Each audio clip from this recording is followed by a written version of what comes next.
Good afternoon, everybody. Welcome to our webinar. This is about increasing your booking rates by 15% with Hatch AI. We got a good webinar for you today. We have a customer on board. We're going to be talking a lot about AI. While you guys come in, I'm going to do an icebreaker question. I just want to get a feel for how you guys are feeling about AI. Who on this call are you using AI in any capacity, whether it's in your personal or professional life? I like maybe on a scale of 1 to 5. How much are you using AI right now? Maybe 1 is like I don't use it at all. 0, I don't use it at all. 5 is like I use it to automate everything. Maybe more than you should. Maybe you're like using AI to like talk to your kids and then they're just talking with a bot. Maybe we don't want a 5, but either way, for a scale of 0 to 5, how much are you using AI? Put it in the chat as you guys come in. I will be curious to see.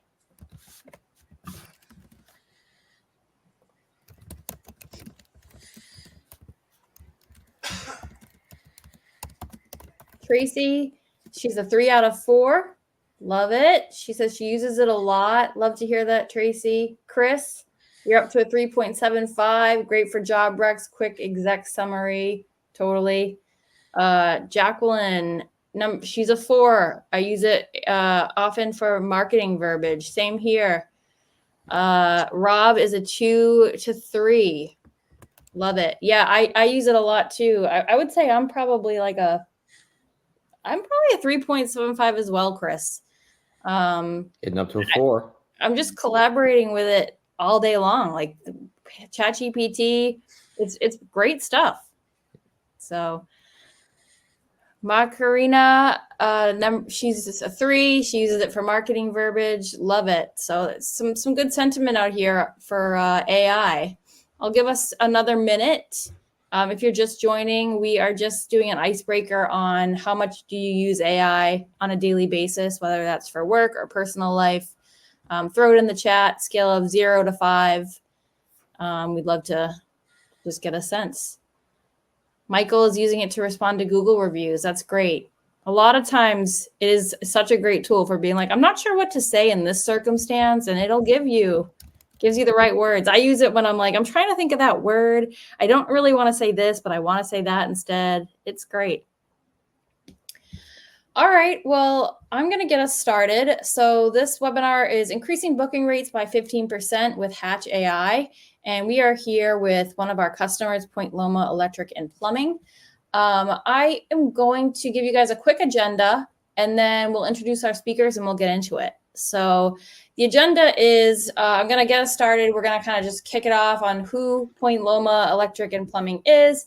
We're going to talk about how they're using AI in particular. We'll kind of dive into what it's like to work with bots, to train bots, all kinds of bot questions and answers there.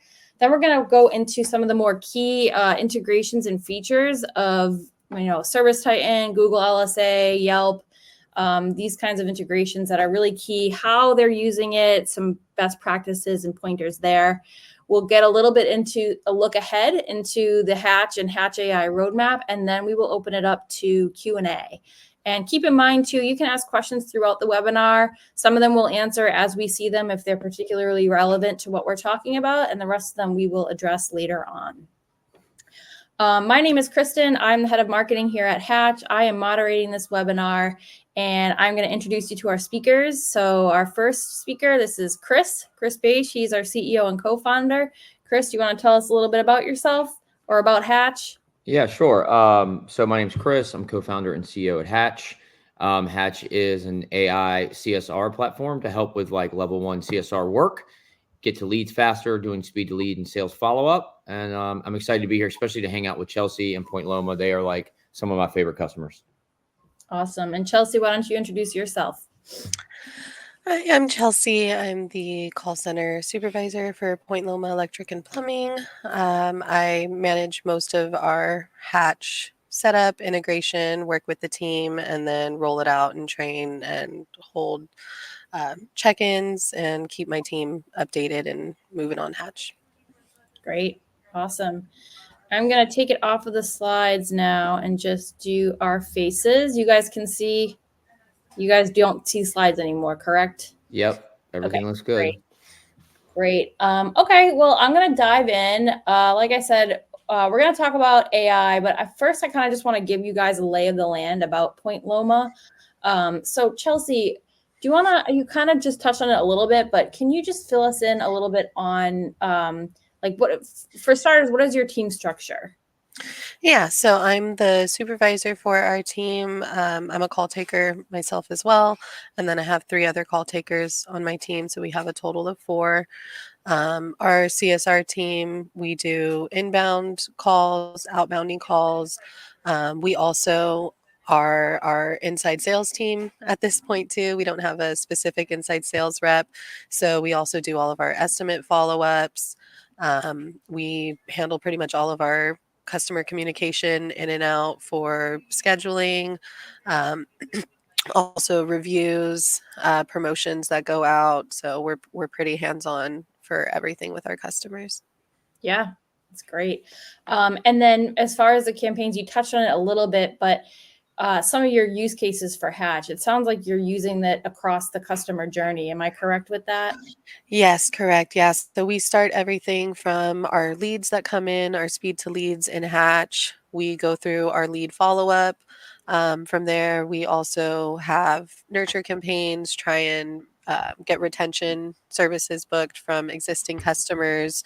We have set up to use for our missed calls. So any calls that aren't answered, they're getting a quick response in Hatch. We also use this for customers that we've done installs for review requests, follow up on those, maintenance, memberships. We use it pretty much, like you said, start to finish all the way through, and then repeat that cycle and try and get that customer back in for another round of service. Great. And for those of you on the call here, Point Loma uses Service Titan. So that is their main CRM that they are integrated with Hatch. And then, as Chelsea said, they integrate with a lot of their lead sources to do those speed to lead campaigns. And Chelsea, how often, so your team, are you guys all kind of in Hatch throughout the day? Or are you checking in every so often? They're using Hatch. How does that work? Yeah, so we have call takers from 7 a.m. to 7 p.m. Monday through Saturday. So during that time, our team is more hands-on in Hatch. Typically, the Hatch bots will kind of just take that first message, that first initiation, and then as soon as we get some customer engagement, it's being taken over by someone on our team. And then outside of those hours and on Sundays when we're not open at all, we really depend on Hatch to keep that conversation going, even take it into booking. So then when we do have someone in our team available, we take it over at that point. Great, great. Okay, so that's kind of the lay of the land there with how Point Loma is using Hatch. I want to get into the bots. Before I do, Chris, do you have any other questions that you think would be helpful for kind of understanding the foundation? Or Well, I saw one of the questions here. It said you're not only a call center agent, but also like using Hatch. So like Chelsea, when you first started using Hatch or a platform to do this, how did you split your time inbound to outbound? Like, how did you guys do that? Did you do certain parts of the day you scheduled for outbound and then Um, just stick to that regimen? Or how'd you do that with only 4 people? That's tough. yeah, so we all have slightly different shift schedules. Right. So that helps with some of it. And then we separate tasks up by time and what the specific task is. So I have one of our call takers, she's more focused on the estimate, sales follow ups, the reviews, and the missed calls. Another one of our call takers is more focused on half of our speed to lead, and then another call taker is focused on the other half. So we kind of rotate in that way as our primary responsibility, but we all do overlap with each other. So we help each other on all of the boards, but we kind of break it up that way. So we have a workspace that we're kind of responsible for Makes as our sense. main priority. And then do your like your estimate follow-ups, do you have a specific person on those, or does everybody handle those, or does that take a like a special quality of a person? Like, yeah, how do you think about that? Yeah, it definitely does take Like a skill a set or a training or different something? set of Yeah, skill set yeah, to be more sales oriented. interesting. And it is usually, in most cases, your call takers are their prime objective is to get something booked. So Right. there's usually a little bit softer way of handling those customer interactions, where sales has a different tactic and approach to it and trying to get that sale to come across. So we do handle them a little bit differently, and we have a specific agent that focuses on those. But we are all trained, cross trained to jump in, and the bot handles a lot of that if that specific call taker isn't available. Um, and we do everything from able to check up on estimates within different time frames. So we manually call and do our happy calls within 24 hours after service is given. And then after that, it goes into Hatch. So they aren't going into Hatch until a little bit later to start getting that Gives you automation of the time, estimate but it follow up. gives you time to do some calls. Okay, Exactly. interesting. Gives us time for the technician to do their manual follow-up, for us to manually follow up in the office. If we're still not getting that response, then it goes into the automation for that workspace. And then we have that campaign set up for different messages at different times, whether it's been 2 days, 3 days, 3 weeks later, we keep following up and handling them differently as time progresses. Love that. Yeah, that's kind of what I wanted to get into, Kristen. Just a little bit of details about how like the team's set up Yep. and how you time it all. I think makes a difference too, and how you can sort of see a rinse and repeatable, process so that you can get results consistently. Yes. Yeah, yeah, yeah. Great. Yeah. And sorry, kind of on that question about how it's improved with our day-to-day follow-up. Um, One of the best things about it is that consistency across the board. We utilize the quick response options in Hatch a lot, so that helps us have uniformity and consistency for the same we're giving the same message to customers. So having the follow-up process automated with that makes it so much faster, Mhm. and secure that they're all getting the same message. We have it's a 5 step for within the first week, and then after that it changes campaign. Trying to see what else she was asking. They're basically asking. I guess that we got one customer who's transitioning into it, and Yeah. yeah, which is interesting because that transition period, going from sort of manually doing stuff to getting a system in place, it is a little bit of a lift. But Chelsea, I know you've tried a bunch of different stuff over the years. I mean, Hmm. you guys, I would consider Point Loma early adopters when it comes to this stuff. I mean, you guys are always trying to find what's going to give you a leg up, right? Yeah. And so, yeah, you've had to adapt different platforms. Yeah, we're big fans of AI and automation and the new technology that comes out. So we're always trying new things. I think in that process, we've kind of seen stuff that didn't work, and Hatch, I can say, has been working. We're very happy with the use in Hatch. We're actually seeing improvement in our numbers where some of the other platforms we used, we were actually kind of seeing go the other way. It was causing more complaints and decrease in our results. So Hatch is definitely working for the better. Love to hear that. Love to hear that. Yeah. And there are more questions coming in, and I know Frank, you wanted to where your question went. I added it to the Q&A. So Oh, so we can come back and get it. yeah, I'm Yeah. gonna throw them into the Q&A, because a lot of these questions that are coming in are kind of we're on track to answer those for you. So I'm gonna steer us back a little bit, and back to the question about how AI has improved your day-to-day follow-up.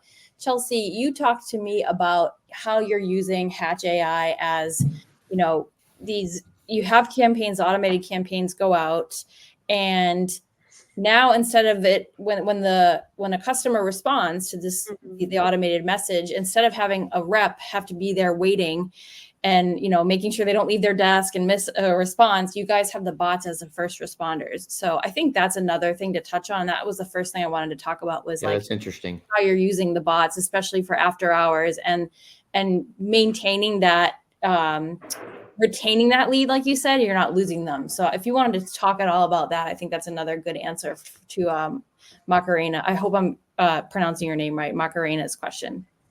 Yeah, of course. So one of the big benefits with Hatch is when those leads come in, most of our lead sources are pulling in with some type of contact information, some type of like the service request information that's there. So the bot will take the customer through that conversation and confirming their name, phone number, address, email, kind of roughly what the service is. We have them take it all the way through into booking. And then if there is any, question or concern that comes up, or when a call taker is available to jump in, we can kind of jump in and take that over at any point. But the bot is going to be there whether we're not available or we're just spending our time, on something else. And we go, okay, the bot's got this one. They can confirm this information, get us closer up to the booking, and then we take over. That helps us to be able to get to those leads very quickly. Some of them, especially if you use like Angie ads is the notorious one. You can get that lead that comes in, you call them a minute later and they're already scheduled with somebody else. So that speed on them is really everything for that. Chelsea, what was your sort of team's reaction to AI in the beginning? I'm curious. What was it like? Yeah. Was it like, no, thank you, or are they starting to see it as a superpower? Like, what was their reaction? So like I said, we always are trying new things. So we've had some experience with AI in other ways before, Right. utilizing Hatch. We use a AI answering service that will answer any calls that we don't get in touch with first.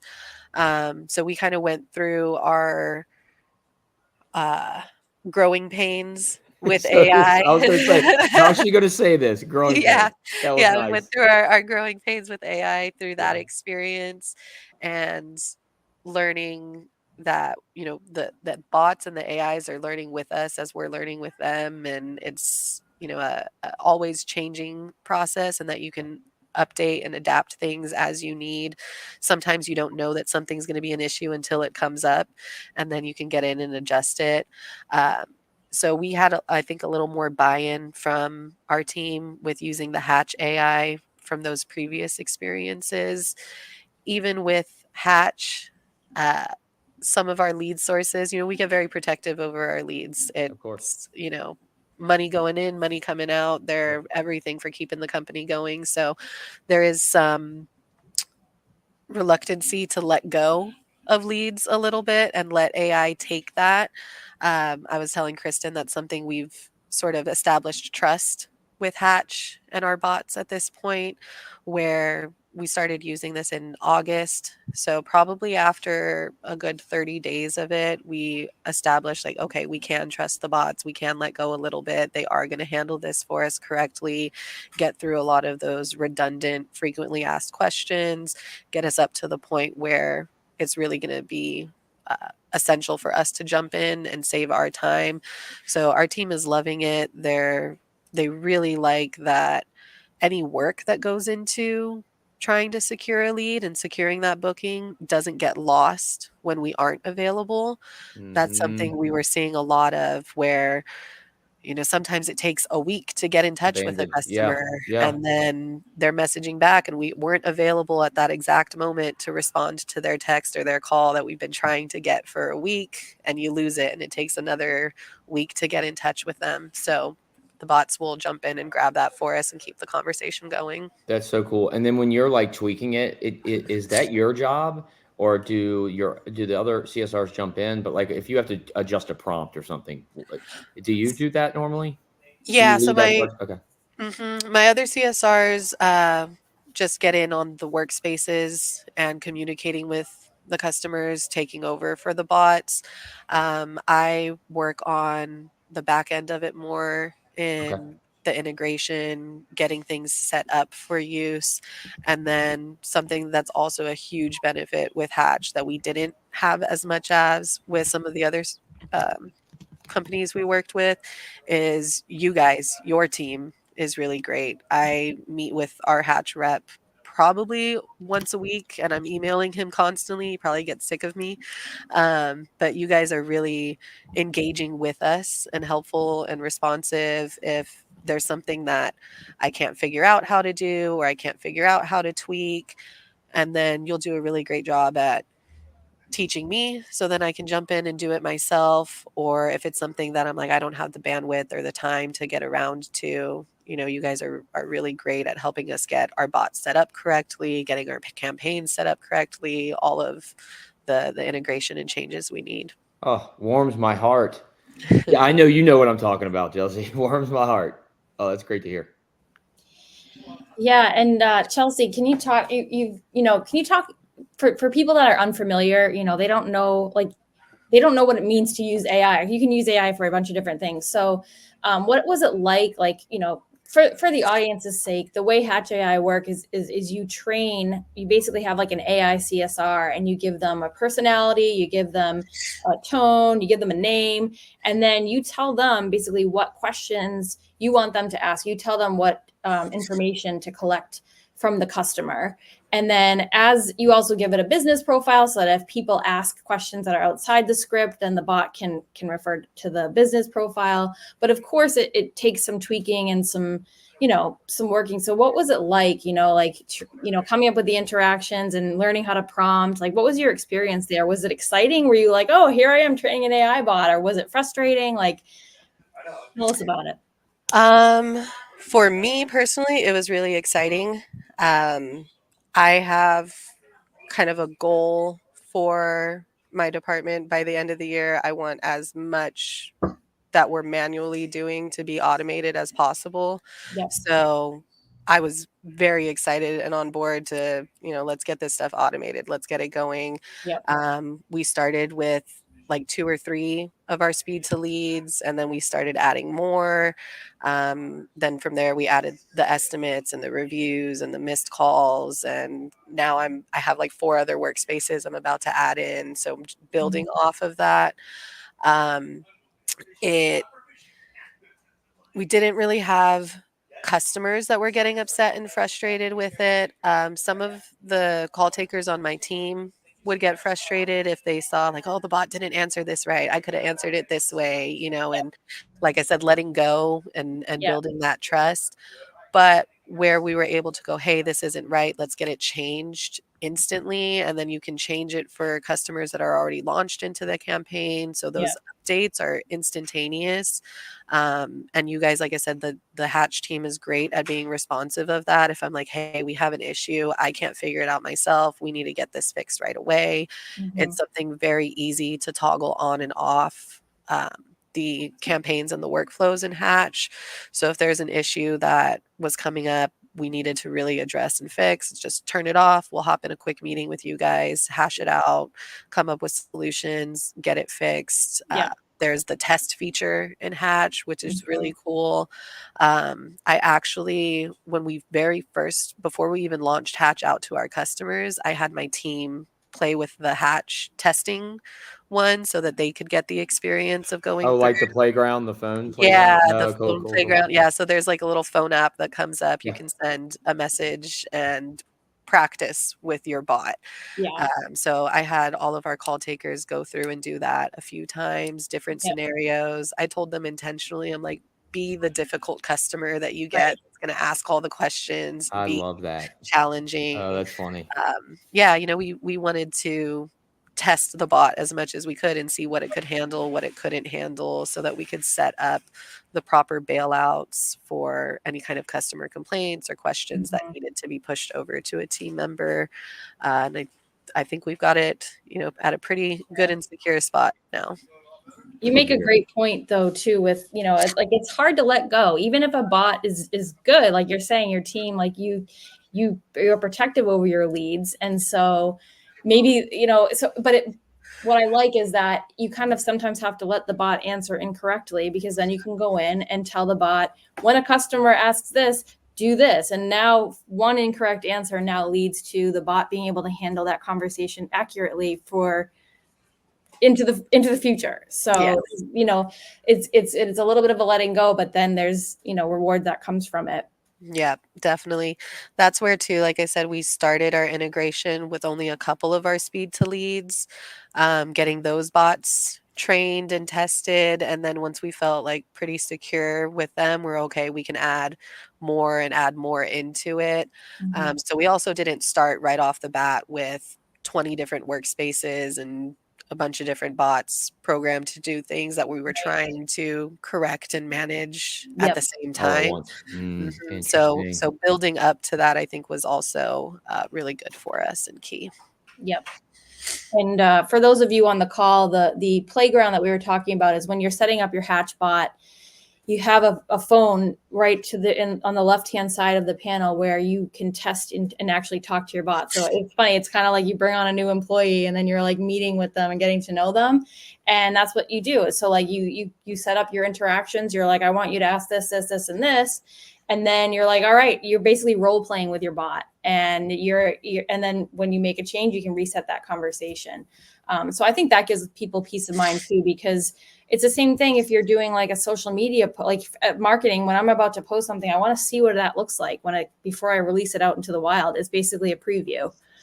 So I think that's huge. It helps you guys, like you said, and it helps you to really test and see, okay, what happens if you ask this off script question, or, if you're a really difficult customer.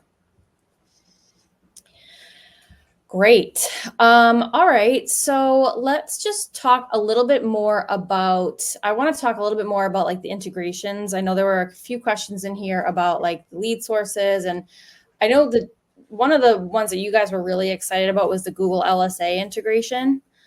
So for those of you on the call who aren't aware, Hatch integrates with Google LSA. So whenever a person sees your LSA ad and they click on the messaging feature, it integrates with Hatch so that response is coming back through. So Chelsea, can you talk a little bit about like what that's been like? Have you guys seen success with it? How are you using it? Yeah.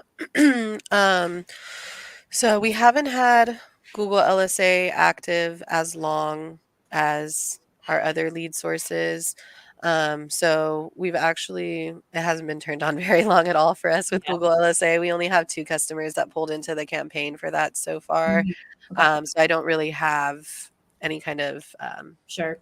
numbers or projections for that for Google LSA. But And the other Chelsea, does the majority of your Google SA leads come in through phone call? majority of them do, Yeah. yes. But I know with Hatch and the 2 that came into the campaign in Hatch, which is what we're hoping for, are the customers that are texting in. Yeah. Because that Exactly. is a big one. The phone calls get forwarded into, our phone system and Service Titan. They come up for us to answer. Those are not the LSAs that we were not booking or having a hard time retaining. It's the ones that The message message, in, right? Because then you're having to wait for the email email alert to that come you in. got a text message, go on to the LSA dashboard, that whole process. So the Hatch campaign for the text messages is where we're really looking to see that. Our percentage of those messages to phone calls, though, is pretty low on the amount of messages we get in. So I'm hoping within the next month we'll see some good numbers coming back from LSA with Yeah, Hatch. I think it's going to be interesting because they took that feature away on your phone as a consumer. Like Oh, for a while, I couldn't message you as a HVAC company, and then they brought it back, and now they're talking about highlighting it just to make it oh, easier for. If you think you're on your phone, I think half of people would want to text if they knew they could.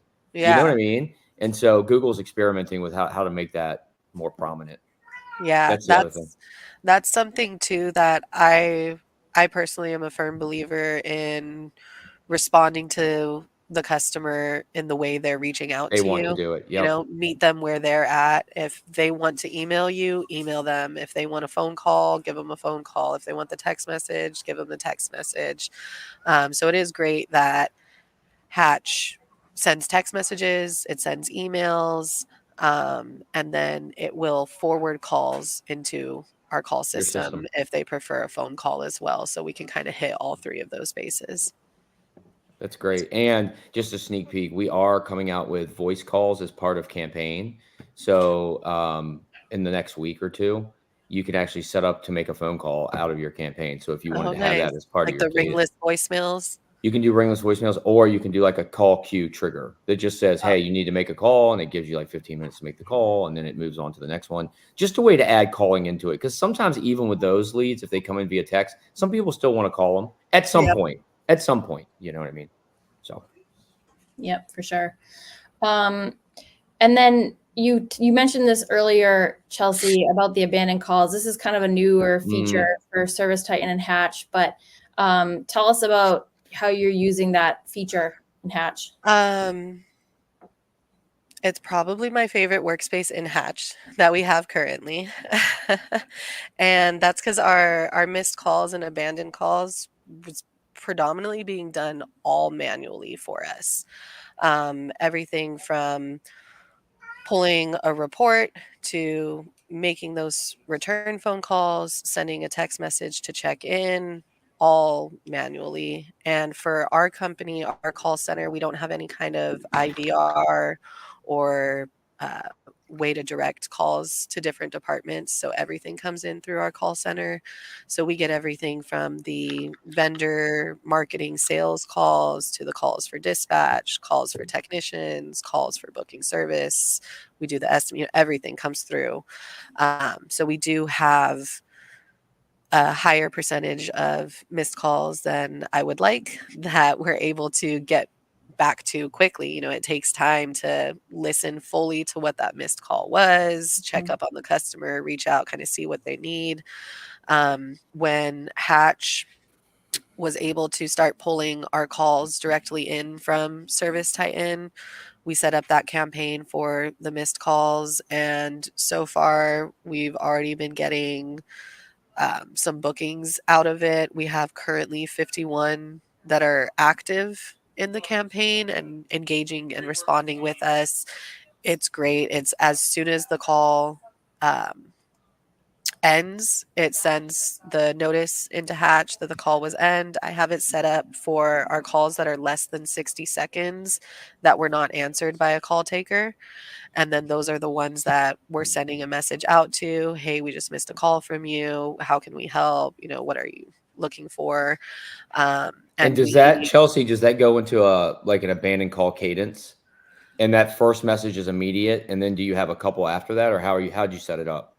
Yes, yeah. So it's the first call or the first text is immediate at launch, and then we have a second day message that goes out to follow up. I have a third day, a fifth day, and a seventh day. Love it. Yeah. Cool.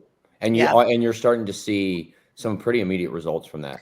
Yes, yeah. So we have from I said that the 50 that are in the campaign right now, 12 of them scheduled and moved over into getting scheduled. And then 17 of them we have in our team takeover that one of my CSRs is actively talking to, trying to get booked. And then we had 3 of them that I'm showing that it was like a butt dial missed call. It was not an intentional call for service.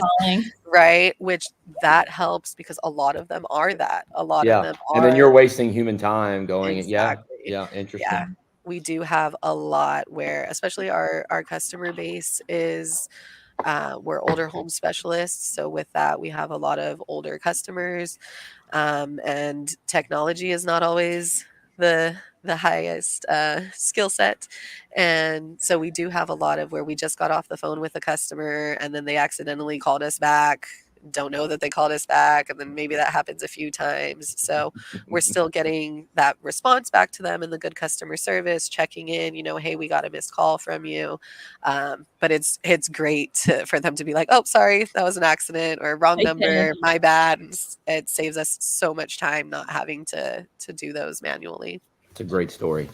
And Chelsea, is that also on a similar note, with the bots doing like with those leads that come in and the bot asking like all those kind of additional qualifying questions? Do you find that you're saving time there too? Is it disqualifying unqualified leads as well for you?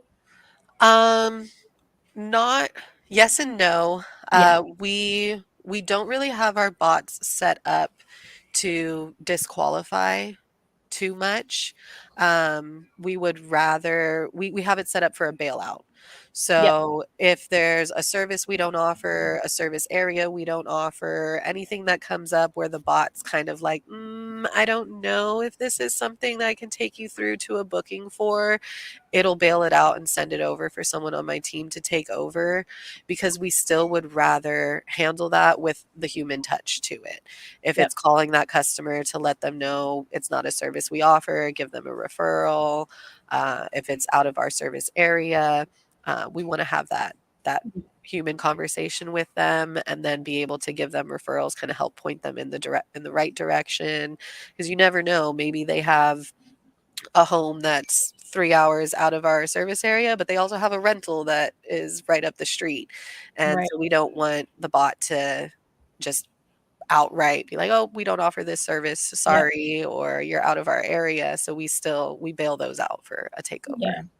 And I think that speaks to kind of the way that our customers are using Hatch is people are kind of hesitant. They're like, we don't want a bot, following up on a $30,000 quote. And the bots really aren't designed. I mean, there are skillful conversations that your humans need to have. We're not replacing Hmm. your human reps, but we're getting the conversation started so that the bot can then hand it off to the rep. And then the rep is kind of like, oh, I have all this context, all this information, and now I can actually just get started in like the more in-depth conversation.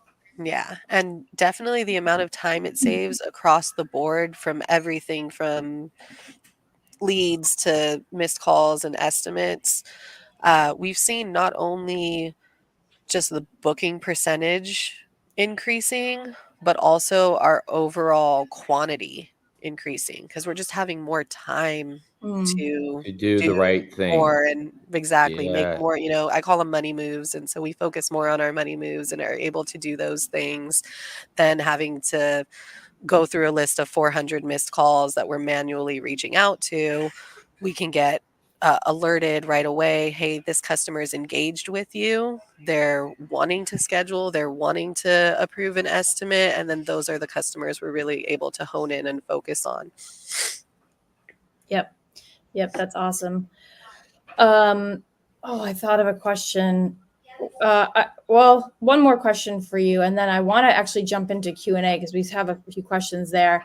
Are you using Hatch for like recurring services? Do you have like any maintenance programs where like, hey, you're due for are you guys using it for that? So that's on the list of my 12 boards that I'm working on adding. We're getting added in for like our annual water heater flushes, smoke detector, maintenance stuff, membership programs. So that's the next tier that we're adding into Hatches for all of that, like maintenance type Right. follow up. Hmm. Yeah.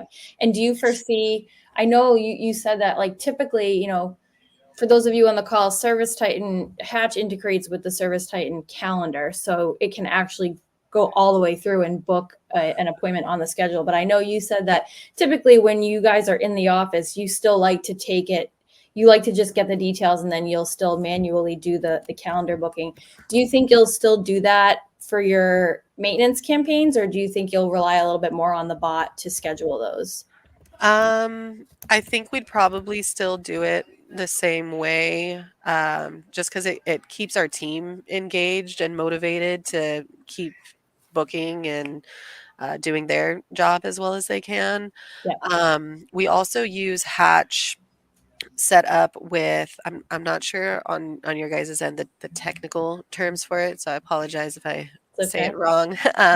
But we go through the booking tab in Service Titan, opposed to scheduled right onto like the dispatch Dispatch. board and into Yeah. the tray. So that's how we utilize it, because we still like everything to have a human touch at the Mhm. end of it before it goes out for the technician. Yeah. So the Hatch AI will take it up to that booking, send it into the booking tab. It will still tell the customer, thank you for, confirming this. It gives them a few options on when they'd like to schedule. And then it tells them, we'll have a live agent give you a call as soon as they're available to confirm this with you. And then when it comes into the booking tab, we give that customer a call, just confirm that everything the AI brought into the system is accurate and correct. Confirm we still have availability for when they chose, and then we're booking it into Service Titan as a job from there. And yes, I think we would still use that for the maintenance process. Yep, that makes sense. I love that. I mean, it just goes to show that you just want to make sure that the customer interacts with a human, no matter what. Even though you have so many things that are automated, that's great. But now, and then your humans, because they're not, following up on a list of 400 customers that like previously missed calls, they actually have the time and they can have a personal conversation with that person. So yeah. And it's great. I saw someone was asking about our Sunday conversion. Yeah. Oh yeah, I saw it too. Yeah. So on Monday, because Sunday is our day that we don't have any office, any coverage, no call takers, anything on Sundays. And I will say on Monday, it is so much nicer to come in, and our booking tab, we have 20, sometimes 30 that are in the bookings tab that are a combination from Hatch AI and our answering service AI that we use, that are taking care of our customers from 7 p.m. on Saturday all the way up to 7 a.m. on Monday, and bringing them through in the booking tab for us to reach back out to on Monday, then coming into just missed calls and unresponded. Yeah. So we are seeing a lot, probably at least double what we were previously getting booked over from that weekend. That's awesome. Love to hear it.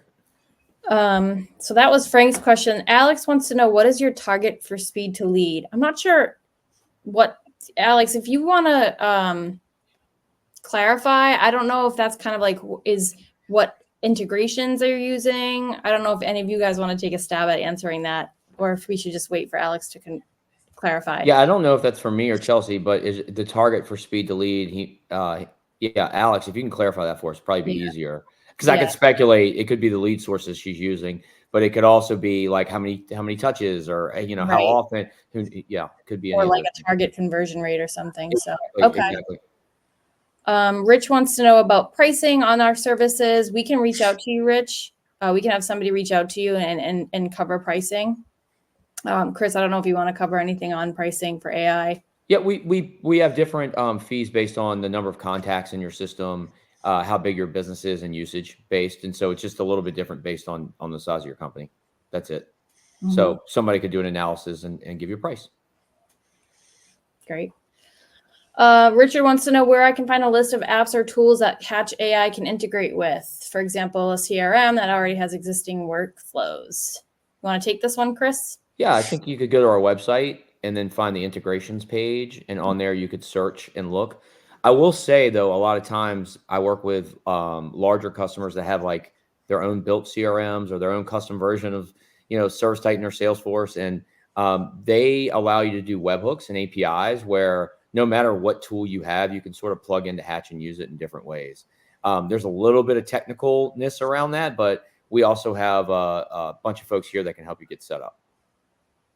Good question. Yeah. Richard also has a marketing agent. As a marketing agency who generates leads for a variety of clients, we promote speed to lead with the goal to achieve booking an appointment for an in-home project estimate. What are some pain points that you have experienced with businesses that are resistant to AI follow-up? That would probably be for me, but I think Chelsea actually gave really the best answer, which is, well, first, I know from ownership down in her company, they just have a mandate to sort of be on the cutting edge of stuff. I call them early adopters and friendlies, but like they are just really looking to improve processes. So I would start with those customers. That's what I mean. Like start with people that want to improve and are willing to go through what did you call them? The growing pains?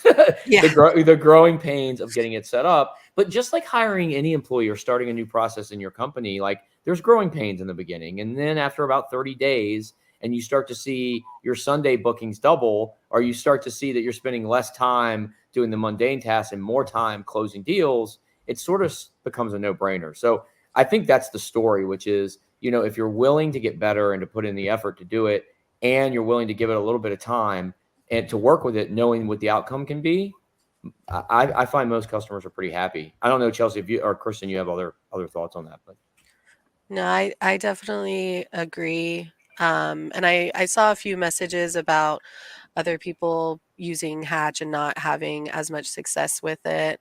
I personally spend a lot of time in Hatch, probably a little bit more than I should. But there is a lot of time and effort that goes into setting it up. Buy-in from your team is a huge part of it. I think it's anytime you're trying to integrate anything new, um, getting your team on board with that is a big part of it. So working with my team in getting them to really utilize Hatch and use it to its fullest potential, giving them the time to see results, for them to see. My main speed to lead guy, all it took for him was that the one customer that it was taking him a week to get in touch with, not getting a response, and then he's on his lunch break and they message back in and Hatch picked it up and he's able to secure that. That was his buy-in for it. And he's like, okay, this works, even if he's only relying on it to cover him on his lunch breaks because he wants to grab those leads when they come in when he's here. It's at least seeing for him that, or showing him that that Hatch is working and can help. Getting that buy-in from the team is huge, and then just working with your bots, working with your rep. I am someone that I will, like I said, I will bug my rep and I will email him every day, and we love you for it. yeah, so I think some of that too is you really get out of it what you put into it also. And the more you're going to spend in setting your campaigns up right, adjusting the messages that go out. We've had to change our messages 4 or 5 times to see what works, because it also doesn't work exactly the same as your delivery coming from manual person reaching out. So you kind of work on the wording, getting things that fit right, playing around with it, tailoring it for your company and your customers. And then I would imagine you'd be happier and get some of the success and results you're looking for. Love it. And I will add, we are dedicated to help you. So I saw a couple of those comments. Please reach out. We'll spend the time to do it. I'll make sure. I mean, I know Niche works with you, Chelsea. Like, we've got some really great people here that we'll jump in at any time. I'm investing in that as a company because I know this is new stuff and it's not just plug and play. And I think to solve these problems, it really can't be, right? Like, these problems are pretty complex. There's a lot of nuances. There's a lot of buy-in. There's people involved. And so we're doubling down on customer service. So if you guys have any issues there, reach out to me directly for sure. Here to help. Yeah, for sure. I had a question for you, Chelsea, and now I forgot it, but it'll come back to me. You didn't put it in the chat, Kristen. Oh, I should have. I really should have put it in the chat. Alex wants to know, to clarify his question, do you have a specific goal to contact a lead? Minutes? So our goal is to respond to a customer within 5 minutes of receiving a lead request, whether that's done manually or by Hatch. But we try and, I have that standard for our call takers. So if they have a lead that comes in, they're getting a response one way or another within 5 minutes. Yeah. And I will say too, I mean, whenever we have a customer that starts using Hatch AI, we can see the metrics, the average first response time. So that metric is not the original outreach. So yeah, speed to lead, like that'll go out automatically. But when the customer responds, what is how long does it take you to respond to that response? And oftentimes it goes from, it could be 5 minutes, which is okay. But then when they start using Hatch AI, it's literally seconds. Mm-hmm. And, Chelsea, to your point, you guys have an AI attached to every campaign. So message goes out, contact responds, bot responds right away, and really secures that conversation. And then a human can take over. I did remember, it wasn't a question, it was a comment. it was about how you said you probably spend more time in Hatch than you should, or that you're dedicated to Hatch, kind of having your time dedicated to Hatch. And we do find that the people that have success with Hatch are the ones that kind of have a dedicated person working in Hatch, and they spend their day in Hatch. We just did a webinar with Rescue Air, and he said he has a person in charge of Hatch, and they were out on vacation, and their ops manager was like, "Oh, I'll cover for them while they're out. It'll be no problem." And when he had to take over, he couldn't do his operations job. He was in Hatch. He didn't realize just how much. And so even though it's automated, you can't necessarily, it's not just that you set it and forget it, and then you can have Hatch just controlling the work of 50 technicians. You still have to have somebody in there doing it and monitoring it and managing all those conversations. But the result is that you're, like you said, you are now able to filter in and handle a higher volume of conversations because of its organization. Yeah, I think that's an interesting point too, for sure. Yeah. Do we have any other questions that I missed? I think we got them all. I think we did too. I'm Chris, just looking. do you have any, can you close us off with just like any sneak peeks into what we have into the roadmap with Hatch AI, or anything that we're focusing on for the rest of the year and into Q1? Yeah, I mean, we are digging deep into voice, especially for overflow. So we're going to start there, but voice AI for overflow just makes so much sense. We're already demoing that with several customers that are using it and getting great results. And this is just basically, if you have no human to get to an inbound call, why doesn't a bot ask those questions and do it over? And voice is getting so good with AI. So that's a big push for us next year, is to have voice AI as part of it. And then the other thing is just continued integrations. I mean, as AI improves, we have this thing called call functions, which allows AI to look at Service Titan and know things about that customer. So, not just the name and the address, but way more, like what they bought in the past and when they bought it and what their service date is and why, all that stuff, notes, everything. And it can use it in context of the conversation. To me, that's going to help conversions for our customers. Yeah. The more information that it knows, the better. And that's just going to help down the road with like bottom line. So those are the two big things we're focused on: voice AI and integrations to make sure the data gets where it's supposed to, so that the AI can improve its performance. Great. Yeah, Chelsea, I know you mentioned you like the feature where, like, we call it the train your bot feature, where you can train the bot to pull CRM data. So now, and if a lead comes in, they've already filled out a form, they've given their name and their email. So instead of the bot saying, what's your name, what's your email, and they're like, didn't I just give it to you? It's actually saying, like, before we go on, can I just confirm this information? So I'm sure that has been really helpful for you guys as well. Yeah, definitely. And I did see a question from Richard about customers complaining about getting pestered by too many messages. That is definitely something that comes up with automation. With the previous program we were using, that was a very frequent complaint. We had a lot of customer complaints that were generated around that.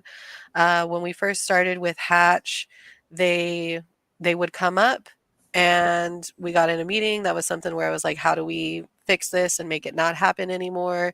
And we've gotten that adjusted. It's really configuring your audiences that you're pulling, your bailouts, the opt-outs for it. That's a huge thing. So like, for example, one of our largest complaints was with the sales follow-up automation. We'd have a technician go out. Our standard is we offer 3 to 5 estimates, but a minimum of 3. So if we're giving the customer, say we're giving them the max of 5 estimates and they accept 1 and the other 4 are still open, we would have the automation bot previously with the other source we were using would continuously follow up saying, hey, you have an open estimate. You have an open estimate. It wouldn't be able to recognize that one of their estimates was accepted. So that's something we were able to really hone in on and specify when we set up our audience for our sales follow-up, is that they could have up to this many estimates. If any of these estimates are accepted, you're not going to follow out with this campaign. We're going to approach that differently. Say, you still have other estimates. Can we close these out? Did you want to move forward with any of these? Versus we haven't had an accepted estimate from you at all. We're also able to set up, it's estimates that, like I said, we start that on the second day, and then we only go back, I believe it's 14 days. So they're in that 14-day cycle, and then they get rotated. So we're also not following up on estimates that were given 2 years ago and never accepted in the same way. And then our different workflows and workspaces connect to each other. So if we have a customer that is in the Yelp workspace and then they get a missed call, they're coming up in the missed call campaign. But I don't know how the technology works with it, but they seem to like recognize that and understand it. It's the same customer. It keeps them in the same chat, like the text messages. I guess kind of if you think like an iPhone and you get that text message thread, they're getting a new response in from a different bot for a different campaign or a different purpose, but it is recognizing that it's the same customer. And once that customer opts out or says, no, I don't need this anymore, it stops it. And we stop it across the board for any campaign that they're in or could potentially get pulled into. So we definitely have a major drop in like complaints for following up when estimates have already been accepted or like too many messages going out. I will say, Chelsea, you nailed it. Like, and you guys aren't alone. Like everyone who's still on the call, like you're not alone. Like setting up audiences for automation does take some time, and it takes a little bit of, bumps and bruises along the way. I've never seen it not. And a lot of that has to do with just CRM hygiene and knowing the CRM and what everything means and what everyone's doing. And like you said, is a technician clicking the right thing to for the number of estimates that they're actually giving or not? And maybe they are, but do we know that in the audience? And so I will say though, if you dedicate, some time to it, again, that first 30 days, if you dedicate some time to knowing the bumps and bruises are actually part of the process and to get out in front of them as best you can, but know that you might build an audience that's missing a field, right? Or missing some logic, but going in, you can adjust it to get what you need. It just takes a minute. Yeah, and I think too, the webhooks is really helpful with making sure you're not over messaging customers. So with the webhooks allowing you to move data out of Hatch. So let's say you texted them and they opt out. Now you can send that information to your other platforms if you have other things going on so that it won't keep reaching out, because we know that people use multiple platforms for communicating with their customers. So that's another way to kind of minimize those complaints. One final question, and this is actually the final question that we'll take. We already have other automations set up that involve timed messages, plus the client manually engaging. How does Hatch AI work in Simpatico with those two scenarios? Oh, that's one of my favorite words, simpatico.